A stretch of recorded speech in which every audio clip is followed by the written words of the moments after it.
How do people feel when they interact with your business? Do they feel welcomed and appreciated? Do they feel like their needs are being met? As a small business owner myself, I know how important it is to make sure our customers are happy and satisfied. I believe that customer service is one of the most important aspects of running a successful business. When you provide a great customer experience, you create loyal customers who will keep coming back and even refer others to your business. So, today we're going to talk about some very simple things that you can do to make sure you create happy customers inside and outside of your business. Welcome to the Mind Your Time podcast with Shannon Baker. I'm your coffee-loving host and the CEO of a boutique consulting company where I work with purpose-driven women like you who have tight schedules and an aversion to technology. But they're ready to get organized and create business systems so they can leave overwhelm behind and get things done. I strongly believe that being busy is not a badge of honor. We just need to be more intentional with our time and create success on our own terms. So grab your cup of coffee, some sparkling water, or pour a glass of your favorite wine, and let's dive into today's topic. First off, let's talk about what customer experience really means. It's all about the way your customers feel when they interact with your business. And this starts from the first point of contact that they have with your business. So whether they connect with you on social media, find you through a Google search and end up on your website because your SEO is working, or even if they're referred to you by someone in your network, the first impression sets the tone for their entire experience. So if the first impression you leave is not a good one, you're going to have a hard time landing new clients. And even worse, you won't have any repeat clients and you may lose the ones you already have. Now, there are three elements that you need to make a great first impression. There are the customer experience, customer journey, and customer service. But do you know the difference between the three? Now, don't worry if you don't, because I'm going to break all three of them down for you. So, customer experience is how people feel after they've been in contact with you, and that's whether they work with you or not. The customer journey is every single touch point that they have with you from the moment they make contact. And this should be mapped out in advance because your services should guide them along this path. Now, customer service, this is the type of interaction you have with your clients, and it is critical to ensuring brand loyalty, one customer at a time. So, in essence, it's critical to your business's success. It's important for you to understand that all three of these components work together as part of your communication system. And that is one of the 6 core systems that every small business needs. Now, I've already talked about two of those 6 systems in previous episodes. So last week, I talked about how a scheduling system will help you manage your calendar instead of your calendar managing you. And before that, I talked about the importance of organizing your small business with a digital filing system so that you can easily find what you need when you need it. Now, let's talk about these 3 main areas of your business that are impacted by the customer experience you provide. First, it's the number of ideal clients you attract. Second, it's the number of happy clients you retain. And third, the number of new clients that you get from referrals. Now, to provide a consistent customer experience, you need a streamlined process that includes automation. That will allow you to communicate clearly and quickly, which is why everything I'm talking about today is part of your communication system. And I'm talking about internal communication with your dream team or your employees and externally with your clients and anyone in your network. So let's start by talking about your team. You have to treat them with respect. Your job as the CEO is to inspire and motivate those you're working with. So you create the culture of your business, whether it's good or bad. Now, clear and consistent communication is vital for your team to work together without frustration. Not to mention, you want to build trust among your team members. And that's why you need a system so everyone can be on the same page. And if they're happy, they'll refer people to you, which helps you grow your business. Now, if they're consultants, They have other clients that they can refer to you when the opportunity presents itself. But that's only if they're happy working with you. And if you have employees and you're looking to expand your team, they're going to bring in other employees because they're happy. But again, this only applies when you foster this positive and engaging type of environment. And it's very easy to do this. So let's talk about what you need. Here's some key pieces that you need to build an effective communication for your dream team.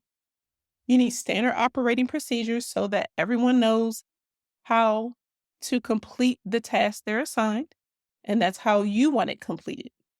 You also need a project management tool so that you can identify and assign tasks and deadlines and track the progress. Third, you need an instant messaging tool for collaboration and communication on a consistent basis, and that needs to be something outside of emails. Now let's talk about external communication. And I'm going to mainly focus on your clients because remember, this starts when they reach out to you through your website, on social media, through a phone call, or even an email. Here's a statistic. Businesses that respond to potential customers within 1 hour of receiving an inquiry are almost 7 times more likely to have a meaningful conversation that leads to a potential sale. That's why you need to have a streamlined customer care system that includes these 3 pieces: a way to track your leads and those new contacts, a template that you can use to respond to them quickly, and a process to keep track of where people are in your customer journey so you can follow up with them. So let's break that down. First, tracking leads and new contacts. Now, you can use a customer relations system or a CRM, or you can use something simple like Airtable, which is what I use. You can use a Google Sheet. You can even use Trello.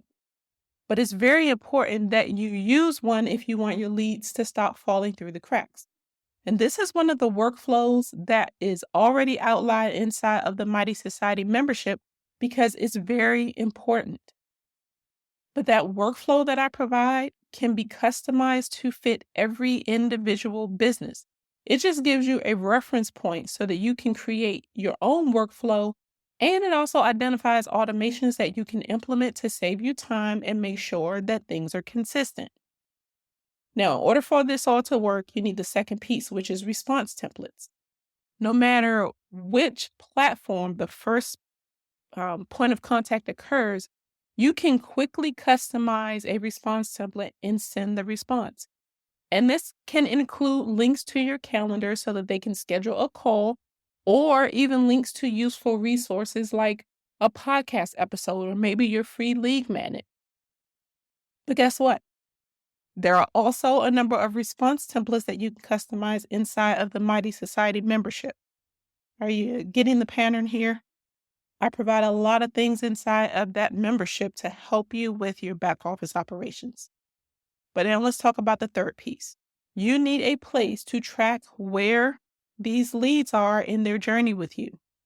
Now, I used to use Trello for this, but now I use Airtable. And whether a lead is generated through my website, on social media, or through a referral, all of their contact information needs to be in one place for quick reference. Now, my workflow automation gathers their data through an intake form that's in my online scheduler when they book a call with me. And it happens automatically. Now, I know this sounds like a lot because honestly it is. But you have to get the systems in place to provide the best customer experience, and it sets your small business apart from everyone else. And this is probably not your strong suit, or you would already have the system in place, right? But this is my jam. So let me help you get this off your to-do list. Let's take the guesswork out of the equation. Look at what you already have in place, identify the gaps, and then come up with a plan to create a solid foundation for your business to grow. That's exactly what a back office assessment is for. It's a 2-hour call on Zoom, and we look at where your business is right now, where you want it to be, and what systems you need to help you get there. And then afterwards, I create a custom action plan to help you get your basic systems up and running. We get back together, we review the plan, we talk about the options available so that you can get that plan implemented either on your own or with me one-on-one. But having the pieces of your customer care system mapped out for you is going to help you identify places where you can even incorporate some personal touches. And that's exactly what customer service is all about. As you get to know your customers, you should make a note about their likes, their dislikes, what services or products they've purchased in the past. This will make them feel valued and appreciated, and they're more than likely to be repeat customers. Now, I'm going to share a positive and a negative experience to illustrate my point. I'm going to start with the good. I used to go to the same Starbucks every morning on the way to work, and I will order the same Americano with 4 pumps of sugar-free vanilla syrup, 2 pumps of white chocolate syrup, and 2 pumps of raspberry syrup. Now, not only did the barista remember my name, but she knew what my regular drink was. Now, this was before we had the mobile app and could order in advance like we do now. But when I walked through the door, she would greet me by name and tell me my drink would be up shortly. She would automatically start my drink and it would be ready by the time I stood in line and paid for my coffee. Now, this really was a small gesture, but it made me feel special and appreciated, and it saved me time. So I would tell everyone about my experience at this location, and they will go there to experience it for themselves. See how word of mouth works in a positive way? My point is, don't forget the little things. The small details can really make a difference in your customer experience. So make sure you create an onboarding process for your new clients and include something like sending a personalized thank you note. This can go a long way in making them feel valued and appreciated. Now let's talk about a not so great experience. Now we know we live in an age of technology, so a lot of apps have these automated help centers for frequently asked questions and issues, right? Now, this actually is a great feature for recurring questions or those common issues that customers may experience. But exactly what happens when the customer can't find their issue in that data bank? This is an area that unfortunately many companies struggle with. Now, I'm going through this process right now, and I must say I'm not happy. I've got an issue that's been going on with one of the apps that I use, despite submitting messages to get some help since the beginning of March through their online help center. I've even sent an email to their support email address. I still do not have an answer and do not have a resolution.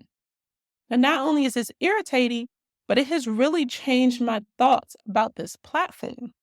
Now, while I still love the app, I'm not feeling warm and fuzzies about their customer service. And because of that, I can't and I won't recommend it to anyone else right now. Not only does that affect their brand, but it also impacts my affiliate income because I could get 30% for every referral for up to 12 months. But I'm not referring anyone to them right now because they're not on top of their game. The bottom line with this example is you have to be responsive when a client reaches out to you regarding an issue. And you need to make sure you understand what their issue is before you respond so that you can hopefully resolve the problem as quickly as possible. Also, keep this in mind. Consistent communication with your clients is needed, so make sure that you follow up and check in on how they're doing. Be sure to schedule regular check-in calls so that you can keep them updated on their project with you.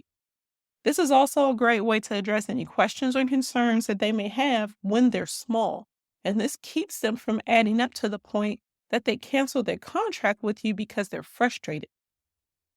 But doing this allows you to show that you care about their experience while working with them and that you are totally invested in their satisfaction.